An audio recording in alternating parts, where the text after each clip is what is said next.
Bienvenue sur l'Actu Courte. Aujourd'hui, on va écouter Patrice Leclerc, maire communiste de Gennevilliers, qui va prendre la défense de la France insoumise et dénoncer le deux poids deux mesures avec, en France, Israël, Palestine, avec les drapeaux et ainsi de suite. Donc voilà, ça va être très intéressant. Et en deuxième partie de vidéo, on va parler de l'Algérie. Nous avons des céréaliers qui se plaignent, dénoncent un petit peu le fait d'avoir perdu ce client, le client algérien, à cause des tensions qu'ont provoqué la France. Et vous allez me dire, c'est quoi le rapport? C'est tout ça, c'est lié. Tout ça, c'est lié et vous verrez ce qu'il en est, mon analyse, et vous me direz si vous êtes d'accord ou non. Et juste avant, je vous invite fortement à vous abonner, laisser un commentaire pour le référencement, partager autour de vous, et on va pouvoir démarrer. C'est parti. Monsieur le maire, vous avez mis un drapeau palestinien sur le fronton de la mairie à une époque? Oui, je l'ai mis. D'ailleurs, c'est ce qui avait créé la polémique, puisque les drapeaux israéliens à Nice étaient là depuis 9 mois sans que personne ne réagisse, comme à Fontenay-aux-Roses dans les Hauts-de-Seine.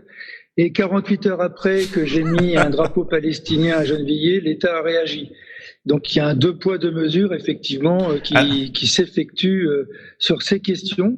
Alors c'est très intéressant ce qu'il vient de dire. Ça, c'est juste une introduction, mais il faudrait, s'il vous plaît, autour de vous, que vous essayiez d'arrêter de parler de deux poids, deux mesures. Je sais, on est tous là à dénoncer ce deux poids, deux mesures, mais il faut arrêter de parler de deux poids, deux mesures, il faut parler d'entrisme. C'est de l'entrisme. C'est de l'entrisme dans ces affaires-là. On poursuit concernant justement la situation. C'est qu'on assiste à un génocide en direct, sans qu'il y ait la moindre des choses de fait. Il faut des boycotts et des sanctions pour que le droit international soit respecté. C'est pas simplement en reconnaissant la Palestine, en mettant un drapeau, qu'on change des choses. On l'a fait sur l'Afrique du Sud. Nous, Mandela a été un citoyen d'honneur de la ville de Gennevilliers à ces moments-là. À un moment où on le traitait de terroriste. Maintenant, dans toutes les villes de France, il y a une place ou une rue Mandela. Mais ce combat-là, il faut le mener pour la liberté, sur les droits de l'homme, sur la liberté des peuples à disposer d'eux-mêmes. Et ça passe par des symboles. Des combats normaux des communes. Et là, je fais une petite coupure pour parler d'une chose concernant... Arrêtez de débattre, s'il vous plaît, sur est-ce que vous condamnez ou non, est-ce que c'est du terrorisme ou non, est-ce que le Hamas, est-ce que ceci ou cela. Non, il y a un génocide. Qu'est-ce qu'on peut mettre en place pour stopper cette entité génocidaire? Le reste, c'est du débat. Est-ce que les résistants français étaient des terroristes par rapport au régime nazi? Oui, bien sûr que pour le régime naze, c'était des terreaux. Maintenant, on les considère comme des résistants, ce que tu veux.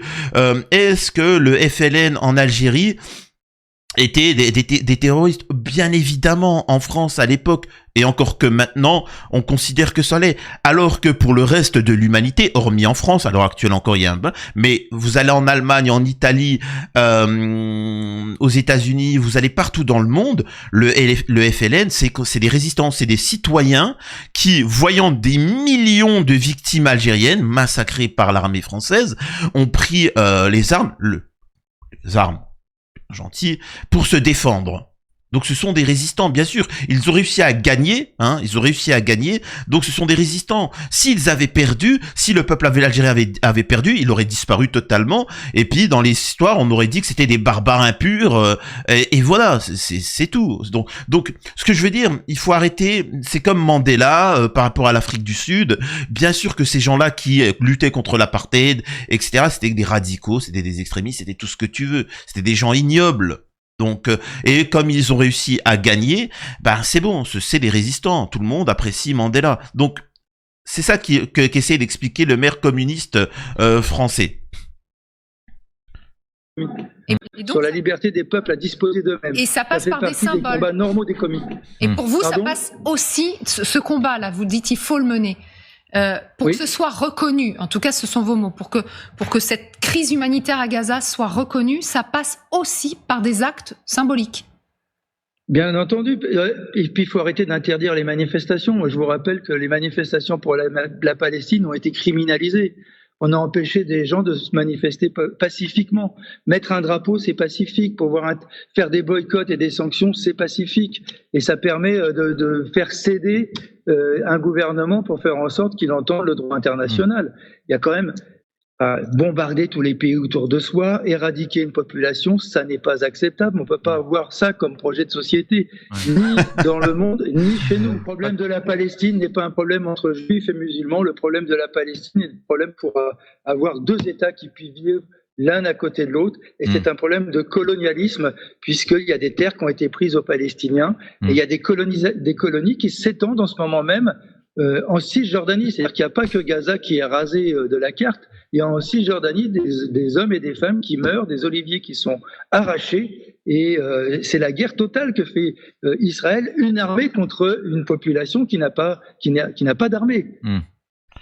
Effectivement, c'est une annihilation totale de la culture des gens, hein. C'est pas tout, hein, de doter la vie à des gens, c'est aussi de leur culture, les terres, le bétail, toutes les plantations, tout, c'est vraiment une annihilation totale, hein. C'est vraiment, c'est assez phénoménal. C'est-à-dire que et on assiste à ça dans le plus grand des calmes. Mais ça fait plaisir de voir ce maire communiste français, j'ai bien dit français, s'exprimer de cette manière-là. Je précise français parce que parfois on a l'impression, souvent, en entendant dans les médias, on ne sait plus s'ils sont vraiment députés, ministres, maires français. On se pose la question s'ils ne sont pas eux-mêmes israéliens. Et c'est pour ça que la question se pose de l'entrisme. L'entrisme.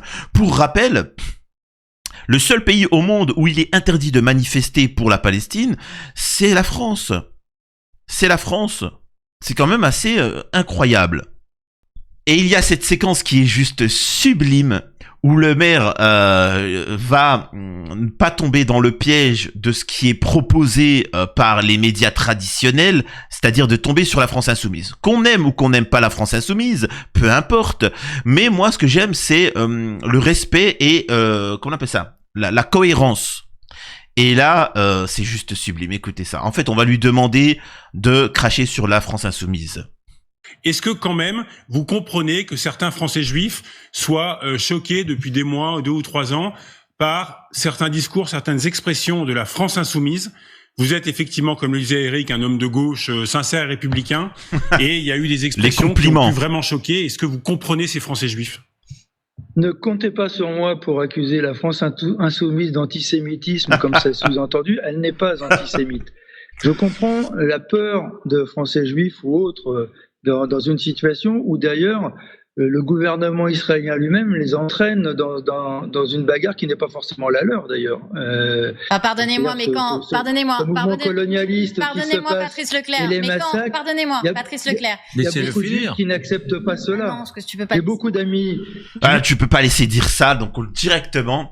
Il lui a été demandé, hein, juste avant, on a expliqué que ce Patrice Leclerc était un jeune homme magnifique, beau et qui a très certainement une très grande carrière et qu'on pourrait même lui proposer de l'argent, et puis des femmes, et puis ce qu'on veut, hein, etc. Il est tellement intelligent.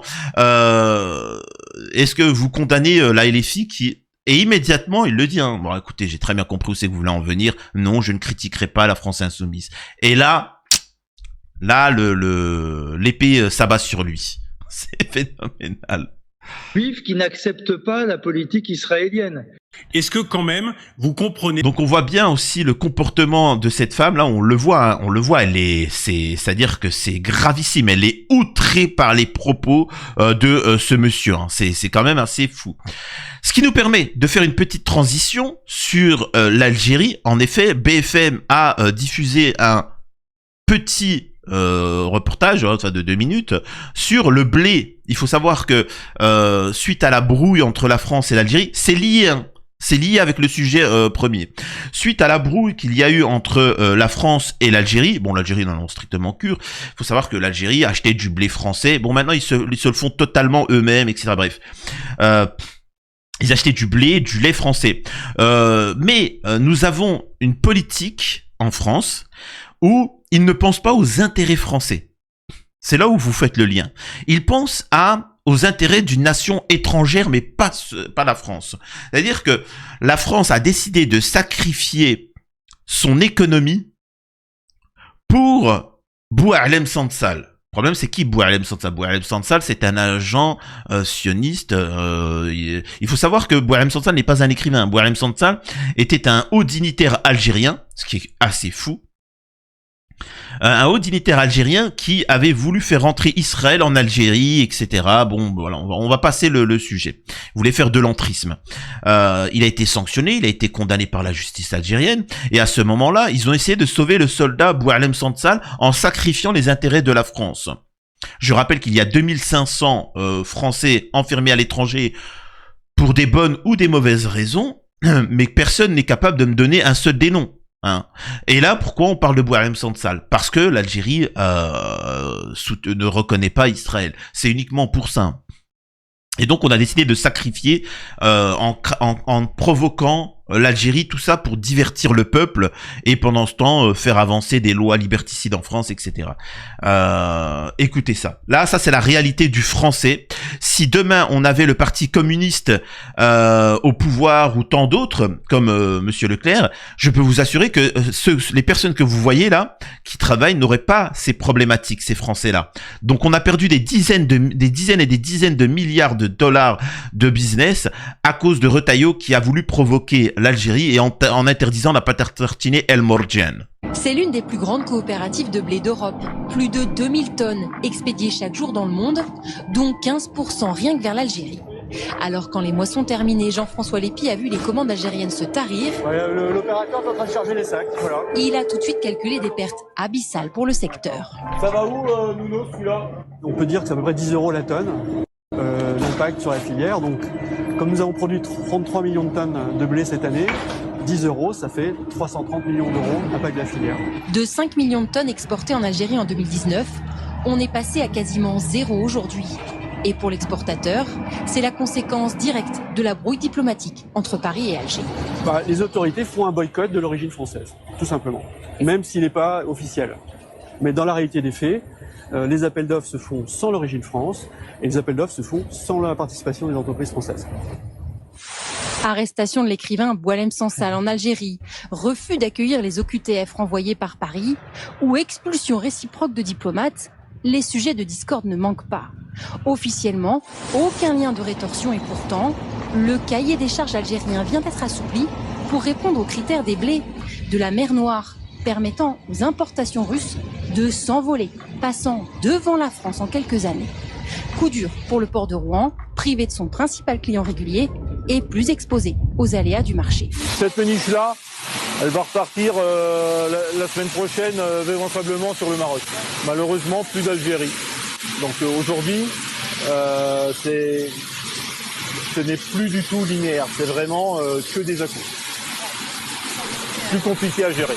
Et pour ne rien arranger, la récolte 2025 est particulièrement abondante, plus 40% en un an, et des silos déjà quasi à ras-bord. Le secteur cherche donc des débouchés vers le Maroc, l'Égypte ou la Chine, et navigue désormais à vue. Donc voilà, donc c'est pour vous dire pourquoi en France économiquement c'est une catastrophe, pourquoi il y a du chômage, pourquoi on perd des emplois, c'est parce que nous avons à la tête du pouvoir des gens qui ne pensent pas aux intérêts des Français, mais aux intérêts de certains lobbies, de très grosses sociétés en France ou de nations étrangères. Prouvez-moi le contraire, dites-moi en commentaire ce que vous en pensez et à la prochaine sur la chaîne du Petit Soldat.